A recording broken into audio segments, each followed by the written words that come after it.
Hey guys, it's Sandeep from RevAtlas and welcome to the camera review of the Realme XT. So this is going to be India's first 64 megapixel camera phone, and we're going to be taking a look at its camera in detail to show you whether it's worth it or not. Now before we get started, please do make sure to hit the subscribe button and also like the video in case you end up enjoying it. Now let's get started.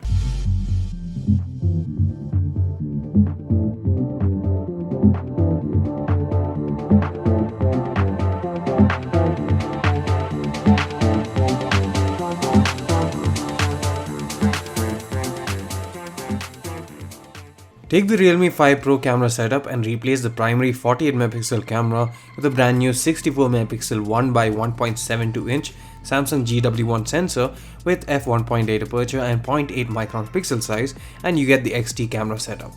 The other cameras remain the same as the 5 Pro since it features a secondary 8 megapixel f2.2, 1/4 inch sensor size 1.12 micron ultra wide camera, a 2 megapixel macro camera, and a 2 megapixel depth sensing camera. Images shot on the XT are great when it comes to sharpness and detail as well as the dynamic range. Focus is quick and the dynamic range is great too, and we recommend leaving the HDR mode turned on by default.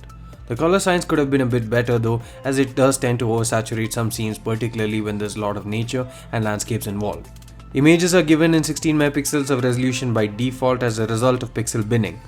4.8 micron pixels are combined into one larger one to give 1.6 micron pixel size, and hence the lower resolution.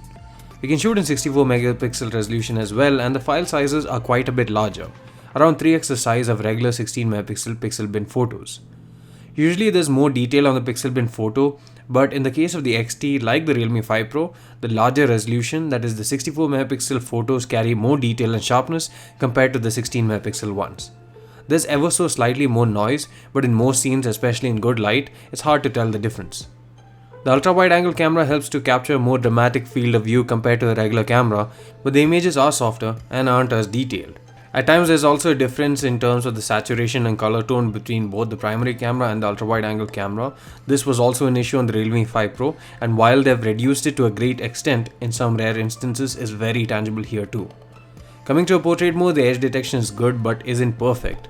The blur levels are good and the image looks good overall, but still there's some softness to a desired portion in focus compared to regular images. In terms of low light imaging, XT performs decently. Higher the megapixels, higher is the noise level, and there's quite visible noise in the image, but then again not as much as you would expect when you see the 64 megapixels of resolution on paper, and seems to be on par with other 48 megapixel sensors that we've seen so far. We'll need to do comparisons to know for sure, but it's similar from what we can see so far. But you need to actually use the nightscape mode in order to get better low light images, and doing so gives you much better contrast and lower noise levels, although there's not much to gain in terms of detail or sharpness, but there is added clarity which gives the perception that these two parameters are better. Shadows are the main region that benefit from nightscape mode, and the resolution of photos captured in nightscape mode is lower at around 11 to 12 megapixels, and you'll notice this as the viewfinder crops in a little when you switch from regular mode to nightscape mode. The one thing that annoys us in the nightscape mode is the excess saturation, which looks too artificial at times, and hopefully Realme tweaks it with updates. Ultra-wide angle camera is pretty unusable in low light conditions, and although it does have a nightscape mode that applies similar changes as the regular camera, the difference here isn't too big and the images are still quite underwhelming. You're best off using the ultra-wide angle camera in well lit conditions and at max maybe during twilight. The macro camera works well in terms of being able to focus really up close and get as close to the object or subject as possible. However, in terms of sheer image quality, the macro camera isn't too great. There are a lot of aberrations, some vignetting and weird color, but most importantly the low 2 megapixel resolution means there isn't too much detail or sharpness to work with. It doesn't work too well in low light conditions either, but still it does help at times and is better than having no macro camera at all. The front-facing camera is a 16 megapixel f2 unit that's housed within the notch and is the same unit you find on the Realme X and the Realme 5 Pro. The Realme XT takes excellent selfies with an incredible amount of detail and sharpness, and it gets even single strands of hair on your face. Of course, this is only visible when you pixel peep, but what this means is that the sharpness and detail translate to an overall very impressive image even when zoomed out. Dynamic range is pretty good, but make sure you use HDR mode to get the best out of the sensor. Under low light, the performance is again very good, and there's more visible noise of course, as the phone has to bump up the ISO to capture a decently exposed frame and to prevent too slow of a shutter speed that would have caused shakes. The portrait mode has great edge detection and blurring is good too, but there's some reduction in sharpness on the portion and focus, which makes your face a bit softer than when capturing in regular mode. Videos can be recorded at a maximum resolution of 4K at 30fps without EIS, but you can also offer 1080p 30 videos if you want the stable footage with EIS. Both modes offer good detail and sharpness, and I personally would use the 1080p video since EIS definitely makes a huge difference unless you plan on using a gimbal yourself. Video quality is overall very good, and there's good dynamic range as well, and the excess saturation issue that was present on the 5 Pro seems to have been reduced to a large extent.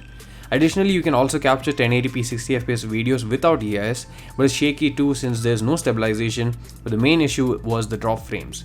The sample that we have here yielded an average frame rate of 55fps, which is well below the 60fps mark. Hopefully these will be fine-tuned in a software update soon. Unfortunately, there's no option to shoot videos with ultra-wide-angle camera or macro camera, although the latter might not have been very helpful nor of worthy quality. Since it's more of a software thing, hopefully Realme adds the ultra-wide-angle function later on. The front-facing camera video tops out at 1080p 30, but luckily there's EIS on board and you can get some good-looking footage. So this is the front-facing camera on the Realme XT capturing 1080p 30fps video. Let me know what you guys think about the overall sharpness, the dynamic range, the stabilization, and how well it's picking my voice. Camera 2 API is supported out of the box, but unfortunately none of the mods that we tried worked for us, but we'll keep you updated on any working Gcam mod and the resulting photos that the Google camera is able to capture and the differences compared to a stock camera.